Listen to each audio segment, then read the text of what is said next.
মাঝে মাঝে আমি তোমার কথা ভাবি। তোমার রথের চাকা বসে যাওয়ার পরও অস্ত্র নিক্ষেপ বন্ধ করেনি কেউ। সূর্যের রথের চাকা বসে যায় মেঘে, হাওয়ায় শোরগোল তোলে, অবরোধ তুলে নেয় মেঘ। কিন্তু তোমাকে ঘিরে ঘিরে অন্যায়ের স্মরণিক্ষেপে যখন বধ করা হচ্ছিল, কোনো প্রতিবাদ ওঠেনি, শোরগোল তোলেনি কেউ। খুব শিশুও শুনেছে তোমার কবচ কুণ্ডল কেড়ে নেবার ঘটনা। একটি অন্যায় মৃত্যু, কলঙ্কের কালি মেখে ইতিহাস।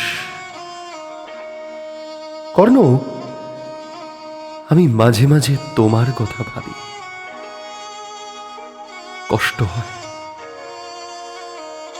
আমার রথের চাকা বসে যায় কখনো কখনো, ঠেলে তুলতে যাই যখন, চতুর্দিকে স্বর, তখন তোমার কথা মনে পড়ে যায়। সুতপুত্র, তুমি জেনেছিলে, আমিও জেনেছি, দুজনের কারোরই সারথি জনার্দন নয়, জেদ। কিন্তু ব্যাসদেব জানেন, দুজনেই যুদ্ধ ছেড়ে পালাইনি কখনো। কর্ণ মহাভারতের এক কিংবদন্তি চরিত্র, যিনি ছিলেন অঙ্গরাজ, অর্জুনের প্রধান প্রতিদ্বন্দ্বী এবং সূর্যদেব ও কুন্তির পুত্র। কিন্তু কুন্তি তাকে পরিত্যাগ করেছিলেন। তিনি দানবীর, শ্রেষ্ঠ যোদ্ধা ও বন্ধু হিসেবে পরিচিত, যিনি জীবনের শেষ পর্যন্ত নিজের আদর্শে অটল ছিলেন। আজকে আমাদের কর্মা অডিও বেঙ্গলি স্টোরিতে তারই কিছু অংশ বিশেষ। কর্ণকুন্তি সংবাদ তো আমরা সবাই পড়েছি, এটা আমাদের সবারই জানা। কিন্তু আজকের কর্ণকুন্তির যে বাক্যালাপ, সেটা কর্ণকুন্তি সংবাদের আদল থেকেই সৃষ্টি। কুরুক্ষেত্রের যুদ্ধের ঠিক আগে, যখন কর্ণ কৌরবদের পক্ষে প্রধান সেনাপতি হিসেবে নিযুক্ত হওয়ার পথে, তখন কুন্তি নিজের আসল পরিচয় কর্ণের কাছে প্রকাশ করেন। এইখান থেকেই শুরু হচ্ছে আমাদের গল্প।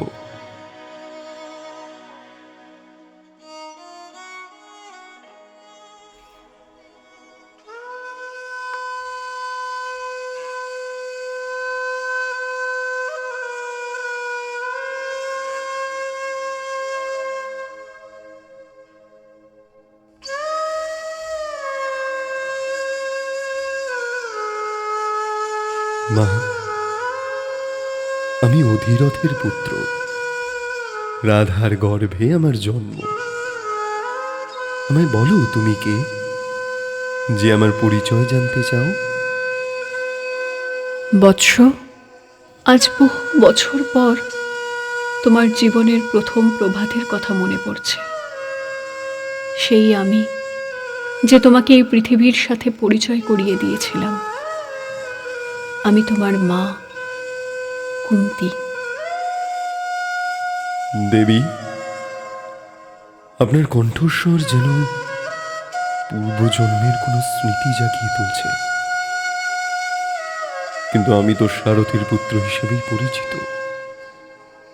আমাকে কেন আজ এই পরিচয় দেওয়া হচ্ছে দেবী? আমার জীবনে অনেক ভুল আছে, অনেক লজ্জা। আজ আমি সব ভুলে তোমাকে আমার পরিচয় দিতে এসেছি।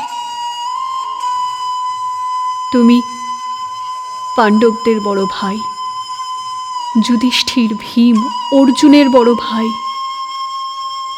তুমি আমাদের পক্ষে যোগ দাও। আজ যদি তুমি আগে আসতে, তাহলে হয়তো অনেক কিছু অন্যরকম হতো। কিন্তু এখন তা আর সম্ভব নয়। আমি যেহেতু দুর্যোধনের বন্ধু, প্রতিজ্ঞা করেছি, তাই আজ আমি সেই প্রতিজ্ঞা ভাঙতে পারবো না। তবে তোমাকে আমি আশ্বস্ত করতে পারি যে যুদ্ধের শেষে আমি আমার মায়ের পরিচয় প্রকাশ করব না, যতক্ষণ না তুমি নিজে তা প্রকাশ করতে চাও। বৎস, তোমার এই উদারতা। আজ এ পর্যন্তই থাক মা, আমাকে যেতে হবে। হয়তো আর দেখা হবে না। কর্ণ, তুমি আমার প্রথম পুত্র, সূর্যের বর পুত্র। এই যুদ্ধক্ষেত্রে তুমি পাণ্ডবদের পক্ষে এসো, তোমার ভাইয়েদের সঙ্গে মিলে ধর্ম রক্ষা করো। মা, তুমি আমার জননী, কিন্তু অধিরথ রাধা আমাকে মানুষ করেছেন।